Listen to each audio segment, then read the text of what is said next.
sampai 2. Alhamdulillahirrahmanirrahim kita berkumpul lagi di di pagi hari yang dingin ini. Kalau di Balikpapan lagi hujan gerimis dingin. Dan sepertinya juga di yang lain juga ya, karena rata-rata sama hujannya ini di 3 kota ini, Kalimantan Timur. Semoga tidak mengurangi semangat kita dalam menuntut ilmu. Salawat serta salam semoga selalu tercurah kepada Nabi kita Nabi Muhammad SAW, karena hanya dengan perjuangan Nabi Muhammad dan para sahabat kita dapat merasakan nikmat yang terbesar, yaitu nikmat iman dan nikmat Islam, yang merupakan nikmat yang paling berharga apalagi di akhir zaman pada saat ini. Oke, langsung saja untuk mempersingkat waktu, mengefisienkan waktu, kita buka perkuliahan kita pada pagi hari ini dengan bersama-sama membaca basmalah. Bismillahirrahmanirrahim. Hari ini yang presentasi yaitu Ibu Rina Atisiskawati. Gimana Bu Rina, sudah siap? Ya, insyaallah. Oke, sudah siap. Mungkin untuk mempersingkat waktu, oh ya Pak dosen, Pak Abdul Majid, mungkin namanya Bu Rina, di situ nama saya. Jadi karena kita memakai satu akun yang sama, karena kebetulan kita berdua satu rumah, gitu. Jadi ya ngaku aja dah. Karena ini pakai Google Meet, jadi nggak bisa diubah namanya gitu. Jadi mohon anunya Bapak, namanya Ibu Rina itu masih tercantum nama saya di nama akunnya. Oke, langsung saja saya serahkan kepada pemateri pada pagi hari ini, kepada Ibu Rina, dipersilahkan. Ya, bismillahirrahmanirrahim. Assalamualaikum warahmatullahi wabarakatuh. Saya share screen dulu.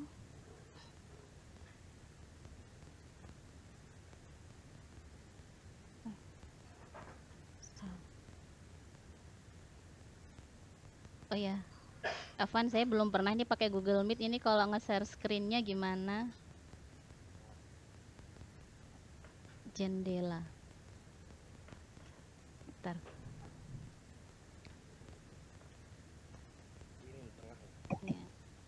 Iya, yang tengah itu, terus ambil jendela. Jendela ya.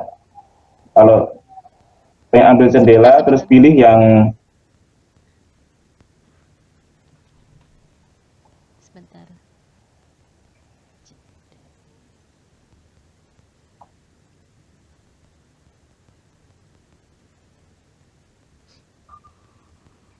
Seluruh.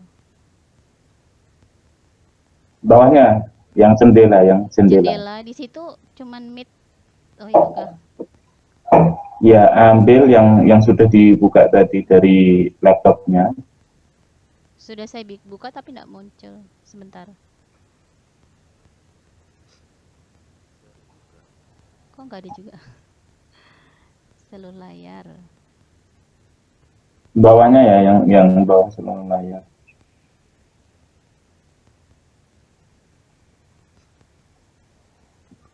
Nah. Terus? Nah, ini kan bawahnya, Bu. Nah, ini sudah. Sudah. Sudah, oke. Ya. Bismillahirrahmanirrahim. Assalamualaikum warahmatullahi wabarakatuh. Pada kesempatan hari ini saya akan membawakan presentasi hadis tentang pendekatan ilmu sosial dalam pemahaman hadis. Dalam pembahasan pagi hari ini ada 3 pokok bahasan.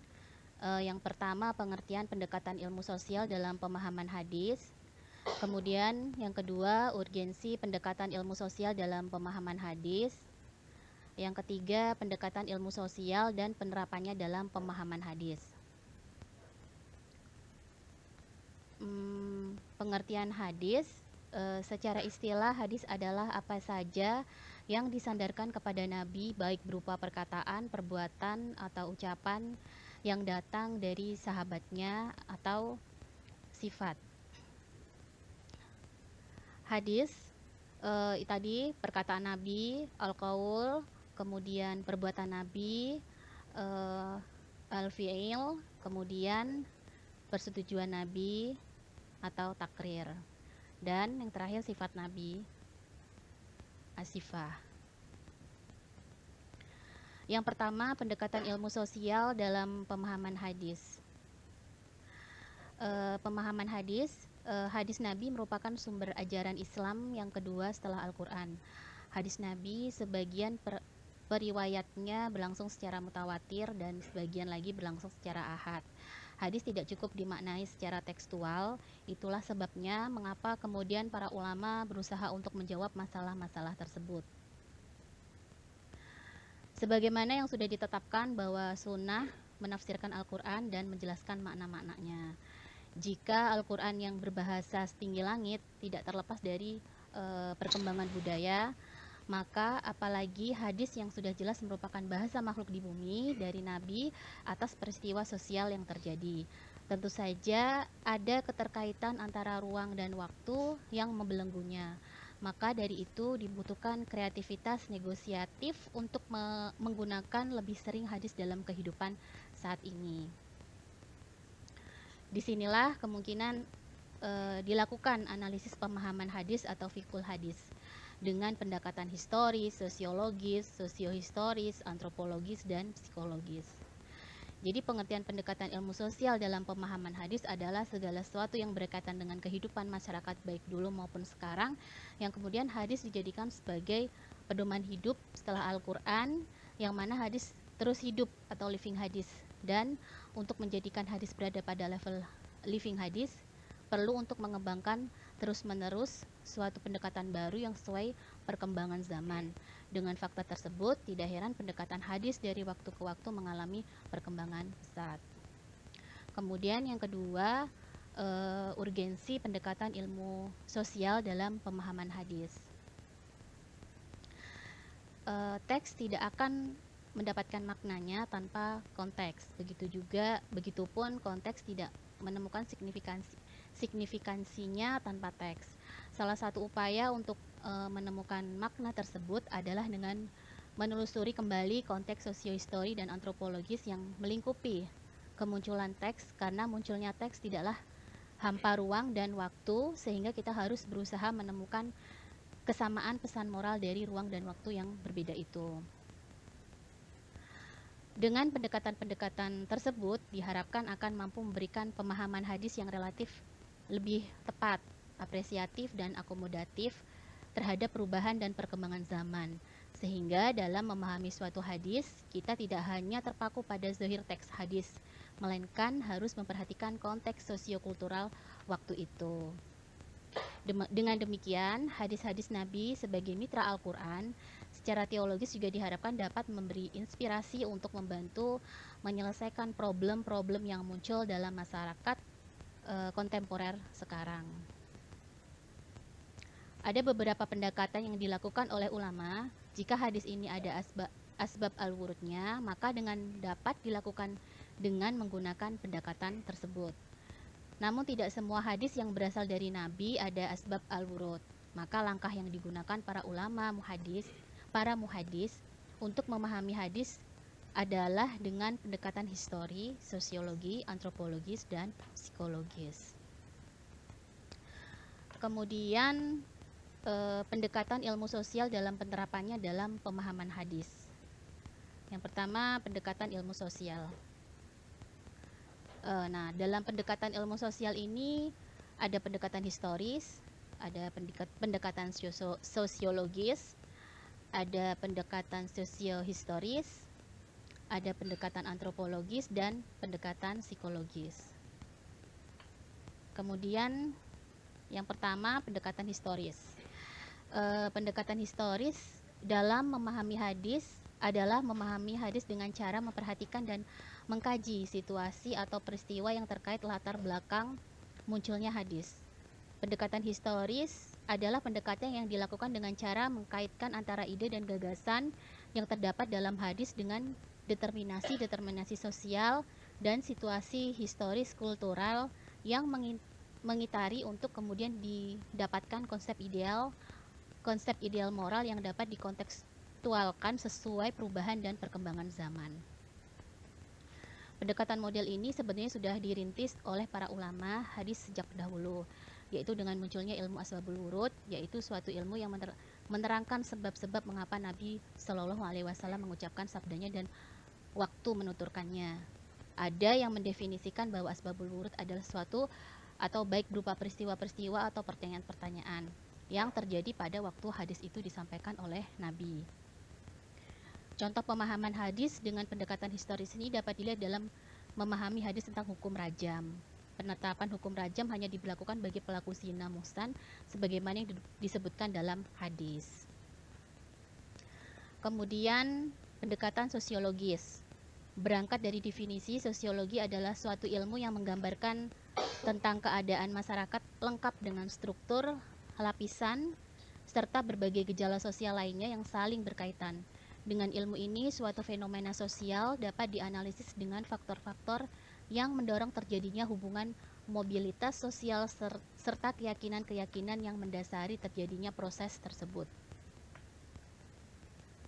Pendekatan sosiologis dilakukan agar orang yang akan memaknai dan memahami hadis itu memperhatikan keadaan masyarakat setempat secara umum.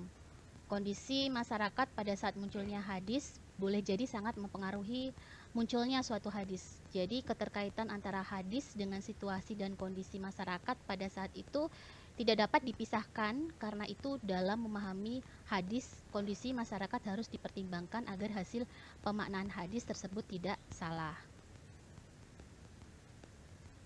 Contoh hasil pendekatan secara sosiologis dalam memahami hadis dapat diterapkan misalnya pada hadis tentang persyaratan keturunan Quraisy bagi seorang imam atau kepala negara. Nah, pendekatan sosiologi pada hadis tersebut dapat diambil kesimpulan bahwa mengutamakan suku Quraisy bukan ajaran dari agama Islam yang dibawa oleh Nabi, karena hadis itu dikemukakan sebagai anjuran yang bersifat temporal. Di sini ada sebuah hadis telah bercerita kepada kami, Abu Al-Walid telah bercerita kepada kami, Hashim bin Muhammad berkata, aku mendengar bapakku dari Ibnu Umar radhiyallahu anhu dari Nabi Shallallahu alaihi wasallam bersabda, senantiasa urusan atau khilafah pemerintahan ini di tangan suku Quraisy sekalipun tinggal 2 orang dari mereka. Hadis riwayat Al-Bukhari. Nah, kemudian yang ketiga, pendekatan sosiohistoris. Pemahaman hadis dengan pendekatan sosiohistoris adalah pemahaman hadis dengan melihat sejarah sosial dan setting sosial pada saat dan menjelang hadis tersebut disabdakan. Pendekatan sosiohistoris dapat diterapkan misalnya dalam memahami hadis tentang larangan perempuan menjadi pemimpin. Bunyi matan hadis tersebut sebagai berikut. Tidak akan beruntung sebuah kaum yang menyerahkan kepemimpinannya pada seorang perempuan. Jumhur ulama memahami hadis kepemimpinan politik perempuan secara tekstual. Mereka berpendapat bahwa berdasarkan petunjuk hadis tersebut, pengangkatan perempuan menjadi kepala negara, hakim pengadilan, dan sebagai jabatan politis lainnya dilarang dalam agama. Kemudian pendekatan antropologis. Antropologi sendiri adalah ilmu yang mempelajari tentang segala aspek manusia, terdiri dari aspek fisik dan non-fisik, serta berbagi pengetahuan tentang kehidupan lainnya yang bermanfaat. Objek dari antropologi adalah manusia di dalam masyarakat, suku bangsa, kebudayaan, dan perilakunya. Ilmu pengetahuan antropologi memiliki tujuan untuk mempelajari manusia dalam masyarakat suku bangsa, berperilaku dan berkebudayaan untuk membangun masyarakat itu sendiri. Jika antropologi dikaitkan dengan hadis, maka hadis yang dipelajari adalah hadis sebagai fenomena budaya. Pendekatan antropologis tidak membahas salah benarnya suatu hadis dan segenap perangkatnya, seperti kesahihan sanad atau matan dan lain-lain. Wilayah pendekatan ini hanya terbatas pada kajian terhadap fenomena yang muncul dan ada kaitannya dengan hadis tersebut. Sedangkan pendekatan antropologi dalam memahami hadis Nabi, yaitu suatu pendekatan dengan cara melihat wujud praktek keagamaan yang tumbuh dan berkembang di masyarakat, tradisi dan budaya yang berkembang dalam masyarakat pada saat hadis tersebut disabdakan. Tepatnya yaitu dengan memperhatikan terbentuknya pola-pola perilaku itu pada tatanan nilai yang dianut dalam kehidupan masyarakat. Kontribusi pendekatan antropologi terhadap hadis bertujuan membuat uraian yang meyakinkan tentang apa sesungguhnya terjadi dengan manusia dalam berbagai situasi hidup, dalam kaitan waktu dan ruang yang erat, kaitannya dengan statement suatu hadis. Sebagai contoh, memahami hadis Nabi dengan pendekatan antropologis adalah memahami hadis tentang para pelukis yang disiksa. Sesungguhnya di antara penghuni neraka yang paling berat siksaannya di hari kiamat adalah para pelukis atau gambar yang bernyawa. Hadis riwayat Bukhari dan Muslim. Kemudian yang terakhir, pendekatan psikologis. Pendekatan psikologis dalam memahami hadis adalah memahami hadis dengan memperhatikan hadis dengan kondisi psikologis Nabi dan masyarakat yang dihadapi Nabi ketika hadis tersebut disabdakan. Hadis-hadis Nabi ada kalanya disabdakan sebagai respon terhadap pernyataan dan perilaku sahabat. Oleh karenanya, dalam keadaan tertentu, Nabi memperhatikan faktor psikologi sahabat ketika hendak mengucapkan sebuah hadis dengan melihat kondisi psikologis Nabi dan sahabat. Ini akan menunjukkan pemahaman yang utuh terhadap hadis tersebut. Sebagai contoh, hadis tentang amalan yang paling utama atau bisa juga hadis tentang boleh tidaknya mencium istri ketika sedang berpuasa. Dari Abu Abdurrahman Abdullah bin Mas'ud radhiyallahu anhu, dia bercerita, aku pernah bertanya kepada Nabi Muhammad SAW, amal apa yang paling dicintai Allah Ta'ala? Beliau, Rasulullah SAW, sholat pada waktunya. Lalu apa lagi? Tanyaku. Beliau pun menjawab, berbakti kepada orang tua. Kemudian apa lagi? Tanyaku lebih lanjut. Maka beliau menjawab jihad di jalan Allah. Hadis riwayat Bukhari dan Muslim. Jadi kesimpulan dari pendekatan sosial ini, upaya memahami hadis dengan pendekatan tekstual saja tentu tidaklah cukup. Oleh karena itu perlu pendekatan secara kontekstualis, yaitu memahami hadis dan sunnah dengan mengacu pada latar belakang, situasi, dan kondisi serta kedudukan Nabi ketika hadis atau sunnah itu ditampilkan. Dengan demikian, kehadiran beberapa metode dan pendekatan dalam memahami hadis ini sangat diperlukan, sehingga pemaknaan kita terhadap hadis tersebut tidak hanya melihat secara tekstualitas, tapi ada upaya untuk melahirkan interpretasi secara kontekstual. Allahumma sholli ala Muhammad wa ala ali Muhammad. Jadi mungkin itu saja pemaparan presentasi pada pagi hari ini. Mohon maaf apabila masih banyak kekurangan. Semoga pada pagi hari ini bisa kita diskusikan bersama dan kita masih belajar di sini. Mungkin itu saja Pak Bisma dari saya. Sekian, Assalamualaikum warahmatullahi wabarakatuh. Waalaikumsalam warahmatullahi wabarakatuh. Terima kasih pemaparan materinya oleh Ibu Rina Ati Siskawati. Semoga apa yang telah dipaparkan ada nyantolnya di pikiran atau di keilmuan kita semua, dan semoga nanti diskusinya juga makin menambah wawasan keilmuan kita. Oke, untuk mempersingkat waktu langsung saja kita buka sesi tanya jawab. Kepada teman-teman dipersilakan apabila ada yang ingin mengajukan pertanyaan atau sesuatu yang ingin didiskusikan. Saya buka untuk 2 orang penanya dulu.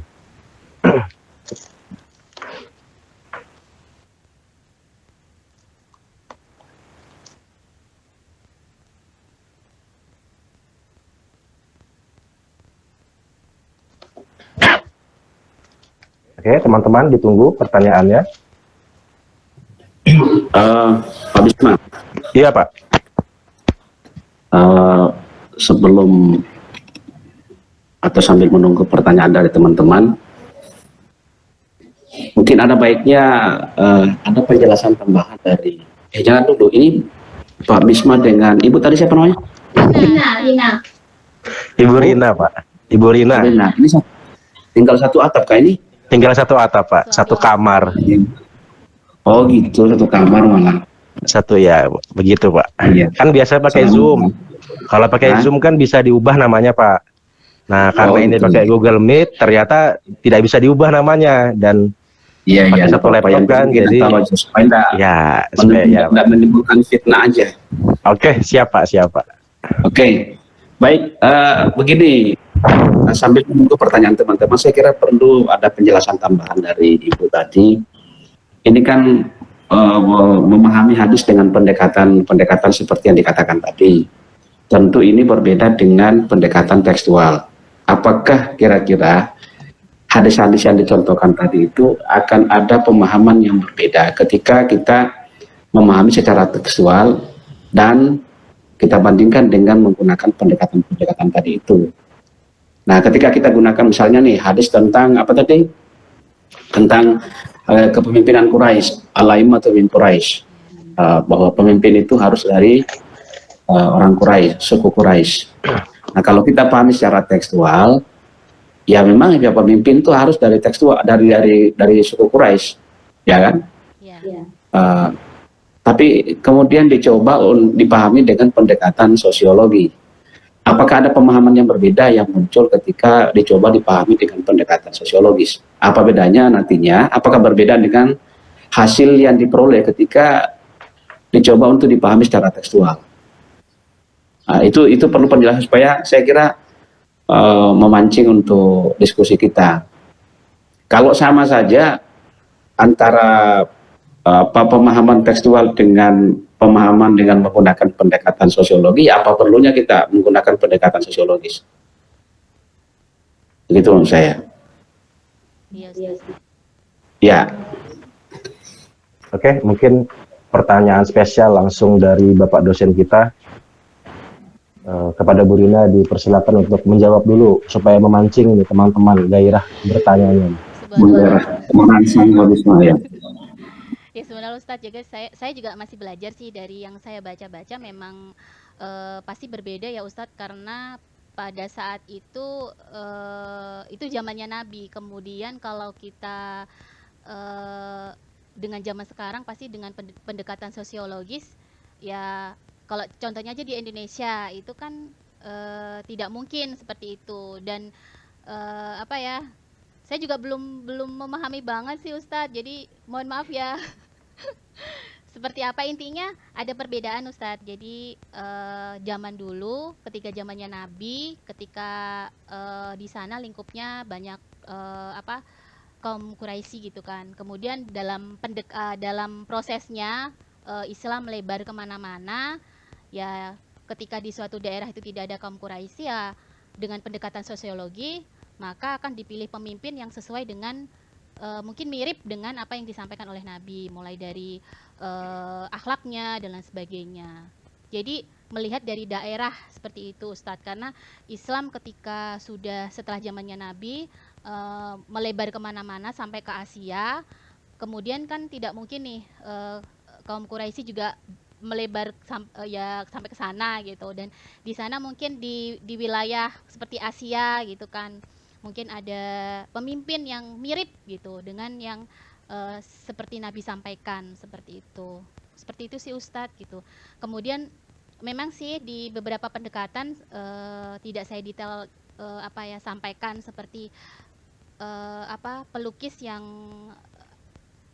hukuman pelukis gitu, itu yang saya baca bahwa sekarang pendekatannya bahwa kalau zaman dulu lukisan itu disembah. Kemudian dalam perkembangannya lukisan itu bahkan sekarang menjadi nilai ekonomis. Jadi diperbolehkan seperti itu. Walam sih Ustadz, nanti mohon penjelasannya juga seperti itu. Seperti itu sih Ustadz, mungkin teman-teman lain juga bisa membantu saya untuk menambahkan. Baik, itu tadi jawaban singkat dari Ibu Rina. Intinya adalah ketika kita melakukan membaca tekstual sebuah hadis dan kita lakukan pendekatan yang tadi pendekatan sosial dan lain-lain, juga ternyata dapat memungkinkan kita memahami hadisnya berbeda hasilnya. Contohnya yang hadis pemimpin Quraisy tadi, kan tidak mungkin kalau kita mengangkat presiden di Indonesia atau sultan di Indonesia orang Quraisy, karena di sini jarang orang Arab seperti itu. Dan ternyata kalau dikaji secara historis, pada saat Nabi Muhammad memang suku Quraisy adalah bisa jadi suku yang memiliki kepemimpinan yang tinggi. Dan juga kalau kita kilas balik sejarah, bahkan ternyata kepemimpinan Islam itu sudah dipergilirkan oleh Allah kepada banyak suku bangsa. Ada orang Turki, Khalifahan Turki, dan pernah di Persia juga gitu, pernah bahkan sampai Spanyol, di Mongol, seperti itu kan. Allah sudah mempergilirkan kepemimpinan Islam di banyak banyak suku lah ceritanya, banyak orang-orang yang berbeda seperti itu. Maka dapat juga kita tarik kesimpulan bahwa kita sedang menanti kepemimpinan Islam jatuh di tangan mungkin orang Indonesia gitu, orang Melayu. Wallahu alam, semoga aja suatu saat terjadi. Oke, itu tadi mungkin sedikit penjelasan dari pemateri kita, Ibu Rina. Ternyata bisa berbeda ketika kita memahami secara tekstual saja, cuma baca tok, nggak ngerti sebab dan lain-lainnya, dan pendekatannya dengan melalui pendekatan seperti itu. Terima kasih, Bapak dosen kita sudah memantik pertanyaan pertama, memancing teman-teman yang lain untuk ikut berdiskusi. Pada teman-teman lain dibuka sesi pertanyaan selanjutnya. Persilahkan. Bertanya. Ya, dipersilakan Ustazah Erna. Mengenai pemimpin wanita, itu seberapa dikatakan itu larangannya sebatas apa? Sebab dalam Al-Quran juga pernah disinggung masalah kerajaan yang dipimpin oleh Ratu Balqis. Jadi larangan tidak memilih pemimpin wanita. Terima kasih, Ustaz. Oke, baik. Pertanyaan sangat menarik dari Ibu Erna. Bagaimana tentang hadis larangan wanita menjadi seorang pemimpin? Kita keep dulu pertanyaannya. Kita mungkin buka lagi satu pertanyaan pada teman-teman lain. Dipersilahkan.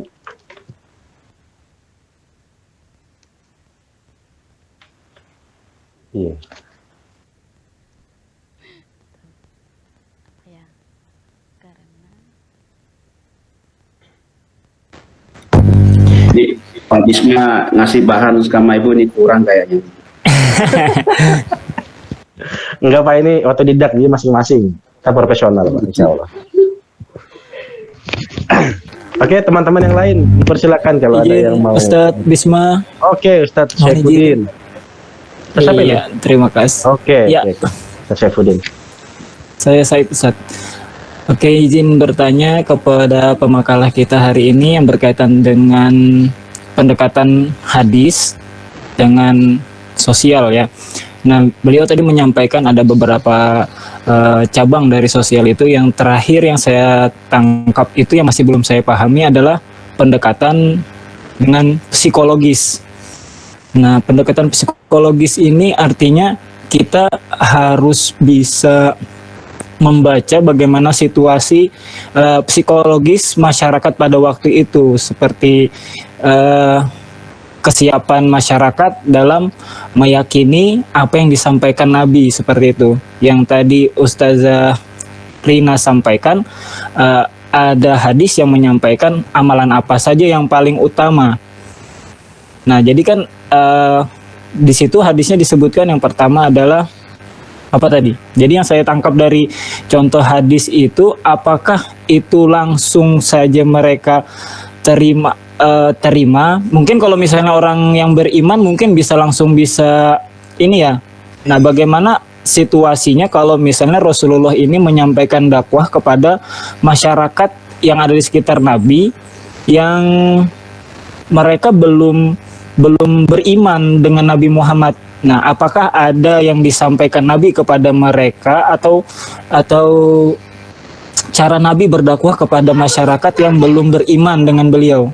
Dan ini dengan pendekatan psikologis seperti itu, karena di sini psikologis itu adalah berkaitan dengan keyakinan, mungkin seperti itu yang saya tangkap. Mungkin Ustazah Rina bisa lebih memberikan contoh dakwahnya Nabi pada saat itu kepada masyarakat yang mungkin belum beriman. Mungkin itu saja Ustazah Rina dan Ustadz Bisma, terima kasih. Terima kasih Ustadz Syaifuddin, pertanyaannya luar biasa juga. Jadi ada dua pertanyaan dari Ustazah Erna dan Ustadz Syaifuddin.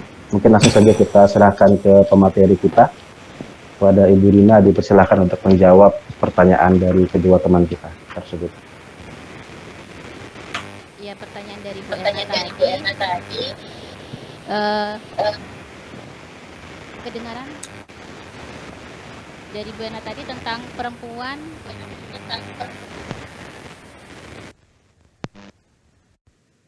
sebagai pemimpin, Bu.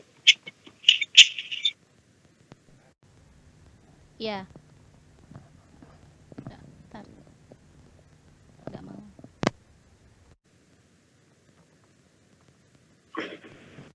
Jadi perempuan menjadi seorang pemimpin. Jujur saja saya belum terlalu memahami banget terkait dengan ini. Kalau sepengetahuan saya kan ini terkait dengan fikih juga, bahwa perempuan itu mungkin apa ya, fitrahnya kan memang di rumah gitu loh, kemudian tidak melakukan aktivitas yang seperti laki-laki, baik itu dalam kehidupan terutama dalam kehidupan berpolitik seperti itu. Cuma nanti saya juga belum memahami banget, jadi mungkin ada tambahan yang lain ya, yang bisa membantu saya. Seperti itu sih, Ustazah Erna, saya belum memahami banget seperti itu. Kemudian kalau secara psikologis pastinya akan berbeda setiap orang yang akan didakwahi gitu. Tidak secara frontal, tapi pendekatan mungkin dari hati ke hati seperti itu, dan dilihat dari situasi kondisi pada zamannya. Kalau kita melihat orang yang keras, ya nggak mungkin kita akan kerasi, seperti itu sih. Atau mungkin yang lain bisa menambahkan, saya juga bingung untuk menjelaskan. Intinya kalau pendekatan psikologis itu kan kita lihat dari psikologis orang tersebut gitu. Orangnya seperti apa, baru kita tahu untuk menyikapinya, kemudian mendakwahinya. Kalau orangnya lembut ya dengan lembut, dengan orang yang keras kita lembutin, seperti itu. Atau mungkin nanti bisa ditambahkan yang lainnya. Baik, itu tadi jawaban singkat dari pemateri kita, Ibu Rina. Mungkin untuk jawaban pertanyaan Ustazah Erna tentang hadis tentang pemimpin wanita ya. Ini kan memang kalau kita membahas ini selalu rame gitu. Bahkan di pemilu itu ada aja nih hadis ini keluar, karena mungkin ada bupati atau calon wali kota, atau bahkan nanti kalau ada calon presiden, sebentar lagi kan ada Ibu Puan Maharani katanya mau nyapres gitu kan. Jadi saya yakin bakal keluar lagi nih pembahasan hadis tentang wanita menjadi seorang pemimpin. Dan karena ini sudah menyangkut mungkin fikih ya, hukum fikih yang mendalam, maka kita hanya mungkin boleh membahas luar-luarnya saja, kulit-kulitnya saja. Nanti pemahaman sedalam-dalamnya biar bubuhannya Pak Ustadz dosen Abdul Majid yang lebih berkompeten untuk menjawab dan membahasnya seperti itu. Lalu untuk pertanyaan kedua dari Ustadz Saifuddin, kira-kira yang hadis amalan utama itu kan kalau menurut Ustadz Saifuddin itu cocoknya itu kepada orang yang sudah beriman, karena langsung tadi hadisnya adalah amalan utama yaitu berjihad jalan Allah, birrul walidain, berbakti kepada orang tua, lalu sholat di awal waktu gitu kan. Nah, apakah ada pertanyaan tentang hadis yang kurang lebih seperti itu, mungkin yang maksudnya Ustaz Saifuddin ya, kepada orang-orang yang baru beriman atau belum beriman gitu. Mungkin kalau saya bantu jawab, mungkin ada, karena ada beberapa hadis lagi tentang yang menjelaskan amalan utama dalam Islam. Contohnya kan, yang sedikit ringan materinya kan, amalan utama dalam Islam salah satunya yaitu kita berbuat baik sedikit tapi harus istiqomah, seperti itu kan. Saya lupa redaksi hadisnya, tapi intinya adalah kita berbuat amalan meskipun sedikit tapi terus menerus. Nah, itu adalah salah satu juga amalan utama. Nah, mungkin hadis itu keluar ketika Nabi mencoba mendakwahkan atau memberi materi dakwah kepada orang yang bisa dibilang baru beriman atau mungkin ingin memeluk Islam. Jadi materi yang Rasul berikan saat itu tidak terlalu berat, tidak langsung jihad, seperti itu. Mungkin itu bantuan jawaban dari saya. Saya kembalikan dulu kepada Ustazah Erna dan Ustadz Saifuddin. Gimana? Pertama Ustazah Erna dulu. Ustazah Erna bagaimana tadi? Kalau memang belum puas sih, tapi nanti kita serahkan ke ahlinya Ustadz Tasbih, Ustadz Aminuddin, dan juga dosen kita nanti untuk membantu menjawab. Dari Pak Ustadz aja, Pak Ustadz Majid. Jangan dulu, jangan cepat-cepat diserahkan ke saya. Jangan cepat-cepat tuh ya, betul. Karena ada Pak Tisma juga bisa membantu itu. Ya, betul. Masih ada Ya nanti kita minta tolong kepada Ustadz yang ada di Sudah sini. selesai. Belum. Selesai diskusi belum itu. Assalamualaikum Ustaz. Belum. Sabar Mbak Emil. belum ya. Saya serahkan lagi, saya tanyakan dulu lagi kepada Ustadz Saifuddin mengenai pertanyaannya, apakah sudah bisa ada titik terang lah minimal lah gitu. Bagaimana Ustadz Saifuddin? Ya, alhamdulillah, terima kasih Ustazah Irina dan Ustadz Bisma atas tanggapan dan jawabannya tadi.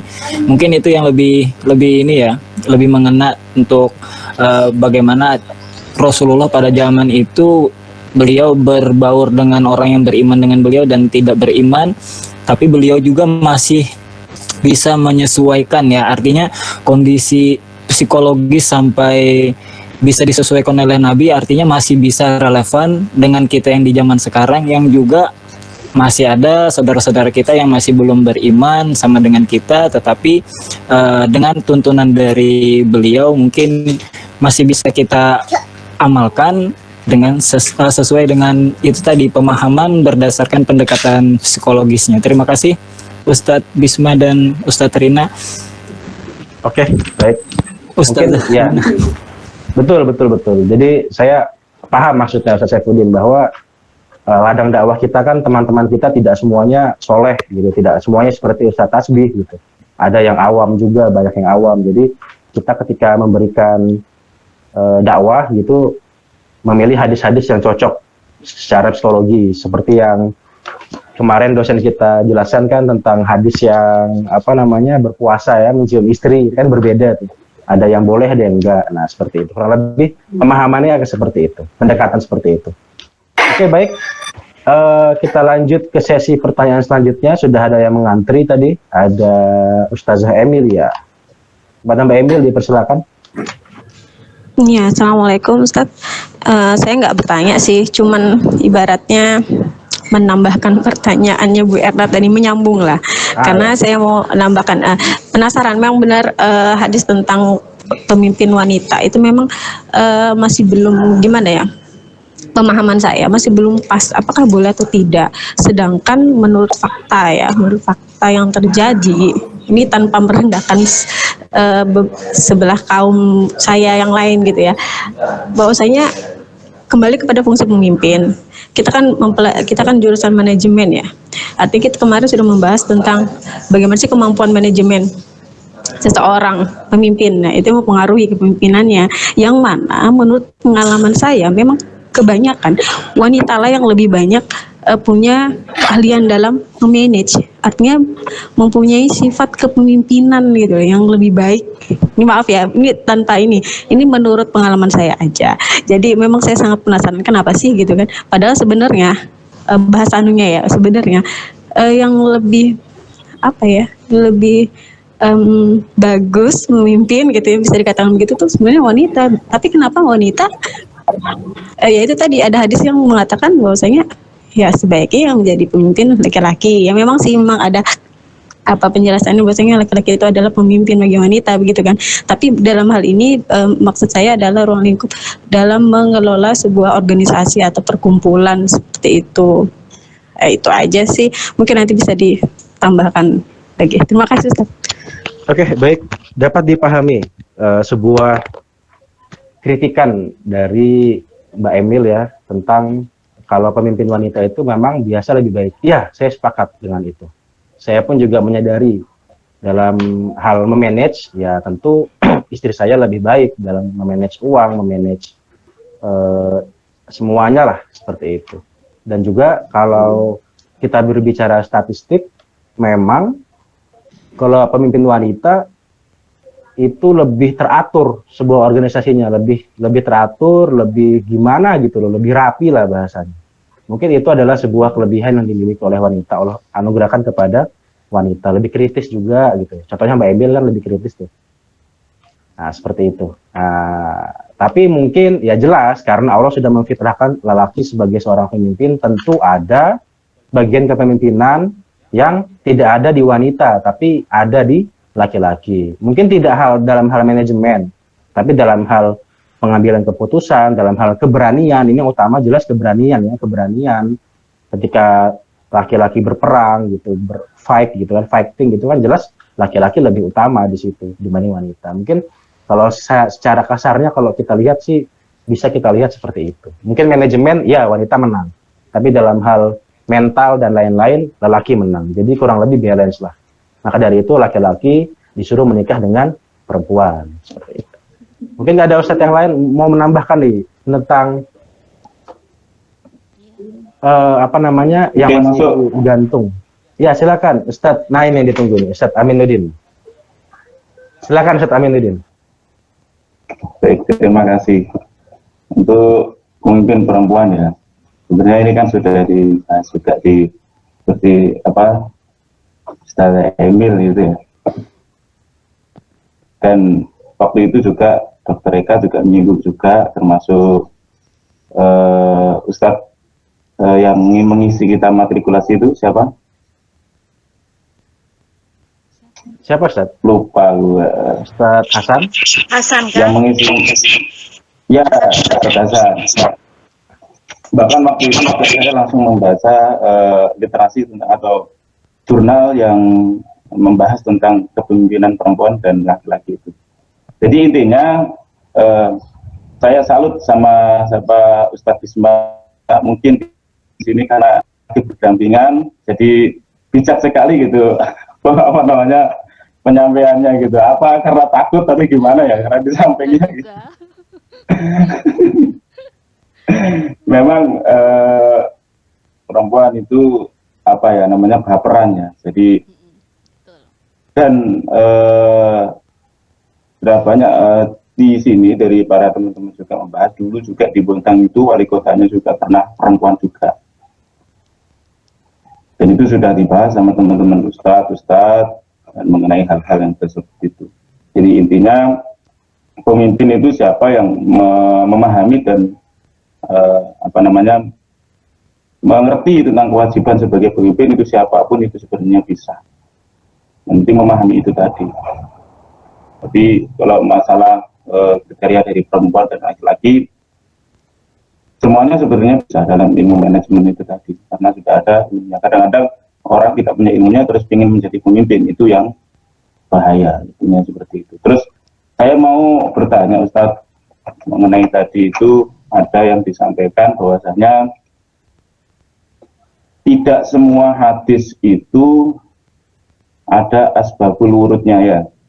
Jadi disampaikan oleh Ibu Rina bahwasanya tidak semua itu ada asbabul wurudnya, semua hadis. Makanya harus dipahami dengan apa tadi bahasanya itu pendekatan historis, sosiologis, antropologis dan psikologis. Nah, sebenarnya saya minta penjelasan lagi hadis yang mana yang tidak ada asbabul wurudnya dan harus dengan pendekatan itu seperti apa. Jadi pahami ya, hadis apa yang tidak ada asbabul wurudnya dan hadis yang seperti itu harus dipahami dengan pendekatan historis, sosiologis, antropologis dan psikologis itu tadi seperti apa. Itu aja Ustadz, terima kasih. Baik, terima kasih pertanyaannya Ustadz Aminuddin. Saya kira cuma membantu menjelaskan ya, ternyata bertanya juga ini Ustadz Amin.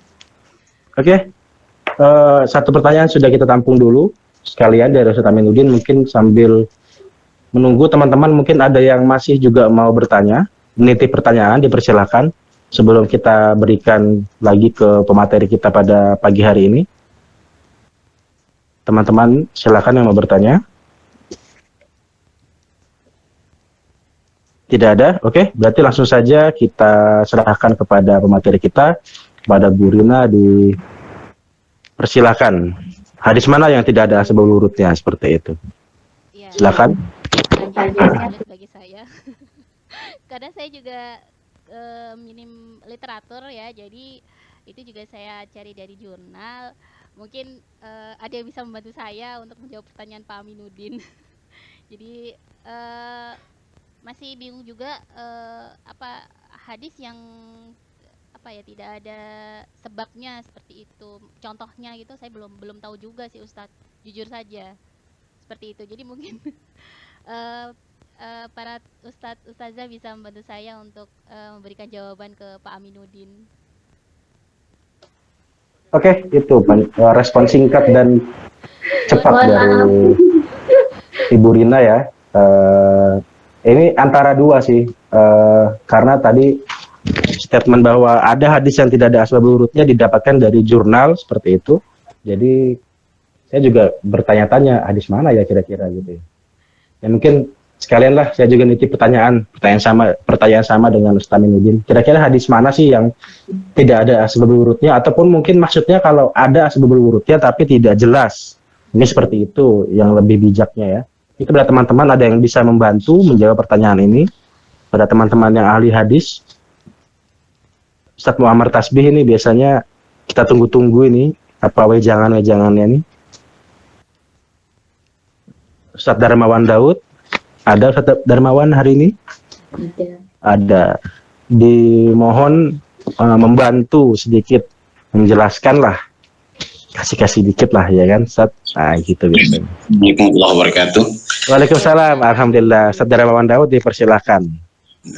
Menambahkan sedikit tentang pertanyaan dari Ustaz Amin ya, mengenai beberapa hadis yang mungkin tidak ada asbabul wurudnya. Memang kita ketahui sebelumnya ada hadis yang ada asbabul wurud dan ada yang tidak ada. Mungkin kalau yang ada asbabul wurudnya sudah kita ketahui pertemuan-pertemuan sebelumnya. Dan sebenarnya juga yang tidak ada asbabul wurud, penyebab hadis itu keluar mungkin banyak yang kita ketahui. Mungkin tentang cerita-cerita tentang hari kiamat, itu kan tidak ada asbabul wurudnya setahu kita.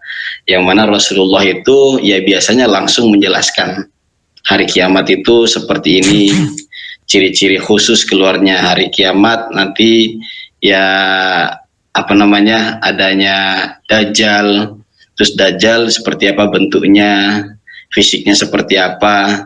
Nah, terus juga ciri-ciri umumnya juga sebelum adanya hari kiamat itu kan Rasulullah ada menjelaskan semua seperti itu.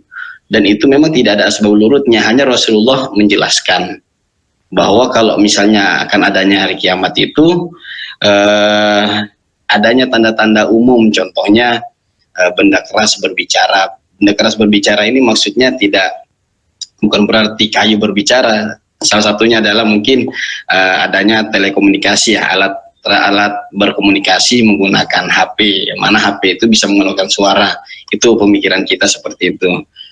Dan juga sebenarnya masih banyak lagi hadis-hadis yang mana Rasulullah menjelaskan secara lisan tanpa harus didahului oleh sebuah peristiwa tertentu gitu. Maksudnya hanya penjelasan kepada kita. Sama juga beberapa hadis mengenai akhlak juga sama seperti itu.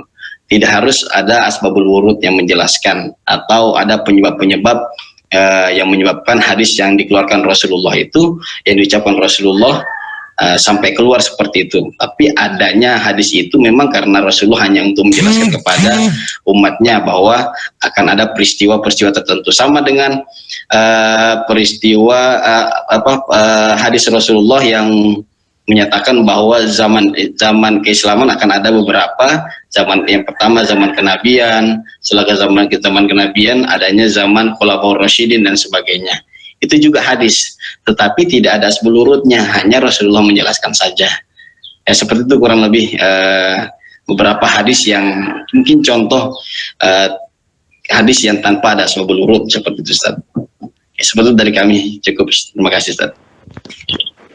Ya, Masya Allah, jazakumullah khairan kepada Ustadz Darmawan Daud. Pencerahan yang sangat luar biasa bagi saya. Saya kembalikan lagi kepada Ustadz Aminuddin. Bagaimana Ustadz Aminuddin? Ada tanggapan lagi mengenai pertanyaan yang sudah kita bahas tadi? Baik, saya terima itu kan. Tapi saya tadi minta contoh gitu. Kalian minta contoh hadis yang mana gitu. Karena tadi kan disampaikan oleh Ustadz Darmawan Daud bahwasanya itu untuk menjelaskan aja. Jadi ada persoalan ini, jadi tujuannya Rasulullah hanya untuk menjelaskan aja. Berarti kan ada asbabnya itu. Untuk menjelaskan perkara ini berarti kan ada asbabnya. Berarti itu Nanti Rasulullah kadang-kadang langsung ada pas lewat menerangkan ini masalah ini, jangan kamu jualan dengan riba, jangan kayak gitu. Berarti waktu itu kan ada sebabnya. Oke. Mungkin Ustadz Darmawan Daud bisa ngasih contoh lah hadis yang mana tidak ada asbabul wurudnya gitu. Kadang-kadang juga itu hadis itu kan dijelaskan oleh Rasulullah untuk menyempurnakan Al-Quran ya. Al-Quran yang mungkin belum bisa dipahami akan dijelaskan juga dengan hadisnya Rasulullah itu. Berarti kan ada asbabul wurudnya di situ. Ada asbabnya gitu. Baik, terima kasih. Oke, terima kasih Ustadz Amin. Alhamdulillah, luar biasa Ustadz Amin pertanyaannya.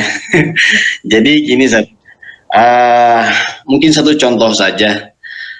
Ketika Rasulullah SAW berziarah kubur ya, ketika itu bersama dengan para sahabat, dan di pertengahan berziarah kubur itu Rasulullah berdoa, Assalamualaikum ya ahlal kubur, saat itu keselamatan bagi kamu ahlul kubur dari orang mukmin lah, seperti itu kurang lebih kalimatnya. Terus selanjutnya Rasulullah itu berkata sendiri bahwa ia rindu dengan saudaranya gitu kan. Nah selanjutnya para sahabat mengatakan, siapa itu saudaramu wahai Rasulullah, bukannya kami adalah saudaramu? Maka Rasulullah mengatakan, kalian adalah sahabatku. Nah, ketika itu Rasulullah mengatakan, ikhwani alladzina yu'minu bi wa lam yarawni. Saudaraku itu adalah yang beriman kepadaku tetapi dia belum pernah berjumpa denganku. Kalau menurut saya itu kan tidak ada asbabul wurudnya, Ustaz ya. Itu hanya cerita Rasulullah, rasa sedihnya Rasulullah itu, rasa kangennya Rasulullah itu mungkin ingin ketemu dengan saudaranya. Yang mana saudaranya itu belum ada saat itu. Nah, tetapi saudara Rasulullah itu adalah yang mana yang saudara yang dimaksud ini adalah orang yang beriman kalau pada Rasulullah, percaya dengan adanya Rasulullah, tetapi belum pernah berjumpa dengan Rasulullah. Nah seperti itu.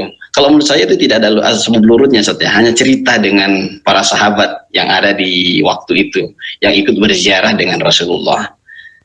Seperti itu kurang lebih Ustaz. Terima kasih. Oke, baik. Terima kasih Ustadz Darmawan Daud. Ya, ada lagi yang mau ikut membantu menjelaskan?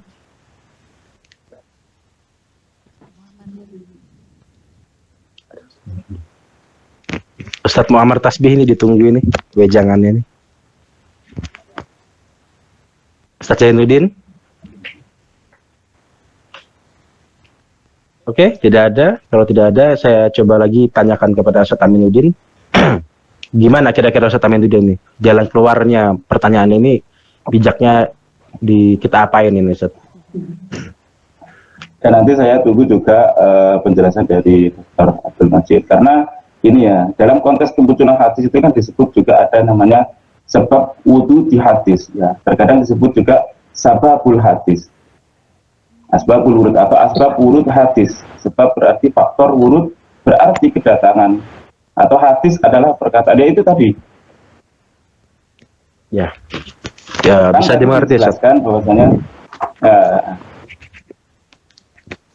ya bisa dimengerti. Berarti kita tunggu di akhir sesi ya penjelasan yang lebih rinci dari dosen kita Syekh Abdul Majid. Oke. Masih ya. Ada sedikit waktu mungkin juga untuk Ustadz Darmawan Daud. Ya, terima kasih sekali lagi buat juga Ustadz Darmawan Daud membantu menjawab pertanyaan yang masih menggantung tadi. Saya buka lagi ya satu pertanyaan lah sebelum kita masuk ke sesi terakhir. Kalau ada teman-teman yang masih ingin berdiskusi, dipersilahkan. Mohon izin Ustadz Bisma menanggapi menanggapi pertanyaan dari Ustazah Erna dan Ustazah Emil tadi yang berkaitan dengan pemimpin dari kaum perempuan ya. Perempuan. Ini sedikit yang informasi yang saya dapatkan, mungkin nanti bisa lebih diperjelas. Sebenarnya yang saya dapatkan ini mungkin hanya sebatas kemampuan saya dalam yang belajar hanya sedikit, jadi bisa jadi pertanyaan juga untuk menguatkan apa yang saya dapatkan ini, nanti bisa dijelaskan oleh Bapak dosen kita. Jadi yang saya dapat informasi dan yang saya pelajari itu, kenapa pemimpin perempuan ini dalam konteks dilarang dalam memimpin. Jadi sebenarnya yang seperti Ustadz Bisma sampaikan tadi itu kembalikan kepada fitrahnya ya. Jadi untuk pemimpin yang memang di dalam Al-Qur'an di situ disebutkan bahwa ar-rijalu qawwamuna 'alan nisa. Jadi pemimpin itu laki-laki adalah pemimpin daripada perempuan. Dan di dalam Al-Qur'an juga disebutkan bahwa kerajaan Ratu Balqis itu dipuji juga oleh Allah di dalam Al-Qur'an, yang saya dapat informasi seperti itu. Tapi di sini yang saya dapatkan informasi bahwa perempuan itu untuk jadi kalau yang saya tahu dari ajaran Islam itu, perempuan itu sebenarnya tidak dipilih menjadi pemimpin, itu sebenarnya itu adalah dalam konteks memuliakan dari saudara-saudara kita dari kaum perempuan.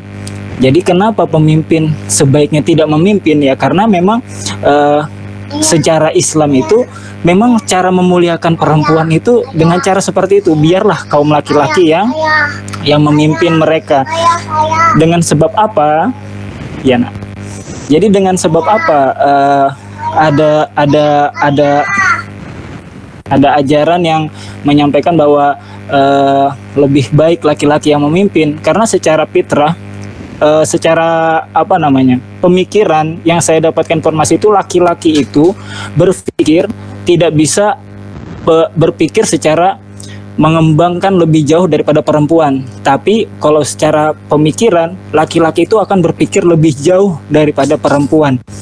Ada saya dapatkan informasi seperti itu secara ilmiahnya. Jadi kalau misalnya dengan alasan seperti itu, ya saya memang ada sih merasakan sedikit mengalami ya. Mungkin perempuan itu bisa fokus dengan beberapa macam kerjaan. Misalnya bisa sambil mungkin kita sambil bicara, tapi dia sambil bekerja, perempuan ini sambil bekerja, mereka bisa sambil mendengarkan kita, mereka sambil tetap bisa fokus bekerja. Apa yang dikerjakan misalnya di dapur atau apa sambil masak, mereka tidak gagal fokus. Tapi kalau laki-laki tidak bisa fokusnya itu tidak bisa terbagi-bagi. Jadi laki-laki ini fitrahnya adalah fokus kepada satu masalah, yang mana yang diperlukan dalam memimpin itu adalah memang yang mana lebih fokus dan bisa memikirkan lebih jauh, itu yang lebih pantas untuk memimpin. Mungkin itu yang saya ingat untuk penguatan bagaimana sih sebenarnya perempuan itu, apakah perempuan itu bisa memimpin atau tidak. Mungkin secara keilmuan mungkin bisa sama-sama belajar, ilmunya mungkin sama, tapi secara fitrah ini tidak bisa dipungkiri ya. Mungkin ya laki-laki diciptakan seperti ini, perempuan diciptakan seperti ini, maka timbullah mungkin dasar-dasar kenapa jadi timbul ayat ar-rijalu qawwamuna 'alan nisa seperti itu. Mungkin itu sedikit yang dapat saya sampaikan. Mungkin nanti bisa dijelaskan lebih jauh oleh Ustadz dosen kita. Terima kasih Ustadz Bisma. Saya tadi sependapat sebenarnya dengan Ustadz Bisma, kembalikan kepada fitrahnya aja lagi seperti itu. Siap, jazakumullah khair Ustadz Saifuddin penjelasannya. Intinya kita di kubu yang sama Ustadz ya, kita di kubu laki-laki Ustadz ya.